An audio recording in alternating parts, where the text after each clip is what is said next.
এই যে আর্থিং তারের কানেকশনটা বাহির থেকে এই জায়গায় দিয়ে রাখছেন, এই জায়গা থেকে আবার নিউট্রাল কমন করে বিদ্যুৎ ব্যবহার করতেছেন, এর জন্য বিল বেশি আসতেছে। এই কারণে আপনার ওয়ারিংয়ে সমস্যা আছে, বুঝছেন? এই যে যখন এই যে মেইন সুইচ চালু অবস্থায় বন্ধ ছিল তখন এই যে এই চিহ্নটা ছিল না, অর্থাৎ 2 নম্বর, 1 নম্বর 2 নম্বর এই জায়গায় 2 নম্বর আছে বাইপাস, অর্থাৎ বাইপাস করা আছে।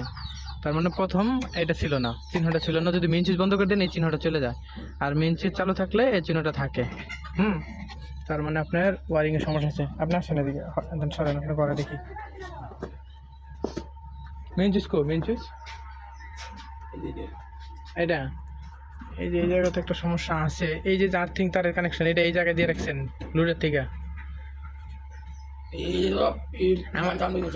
আমার কথা শুনেন, এই যে আর্থিং তারের কানেকশনটা বাহির থেকে এই জায়গায় দিয়ে রাখছেন, এই জায়গা থেকে আবার নিউট্রাল কমন করে বিদ্যুৎ ব্যবহার করতেছেন, এর জন্যই নিউট্রাল বাইপাস দেখাচ্ছে, এর জন্যই আপনার বিল বেশি আসতেছে। এই কারণে